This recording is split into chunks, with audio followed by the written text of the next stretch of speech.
త్వరలోనే భారత్కు వస్తానని సునీత విలియమ్స్ అన్నారు.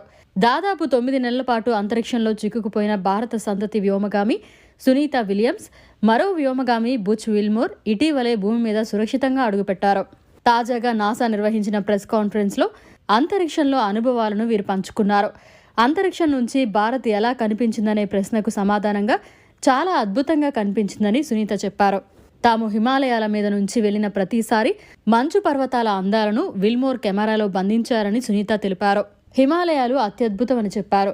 గుజరాత్, ముంబై వంటి ప్రాంతాల మీద నుంచి వెళుతున్నప్పుడు తీరం వెంబడి ఉండే మత్స్యకారుల పడవలు తమకు సిగ్నల్ మాదిరి పనిచేసేవని అన్నారు. భారత్కు వచ్చే అంశం గురించి సునీత మాట్లాడుతూ తన తండ్రి పుట్టిన దేశానికి త్వరలోనే వెళ్లాలని అనుకుంటున్నానని చెప్పారు. ఇండియాలో ఉన్న బంధువులు, ప్రజలతో ముచ్చటించాలని, వారితో తన అనుభవాలను పంచుకోవాలని ఉందన్నారు. భారత్ ఒక గొప్ప ప్రజాస్వామ్య దేశమని కొనియాడారు. అంతరిక్ష రంగంలో విజయాలు సాధిస్తున్న దేశాల సరసన నిలుస్తున్న దేశమని కితాబిచ్చారు. తనలో భారత్ మూలాలు ఉండడం తనకెంతో గర్వం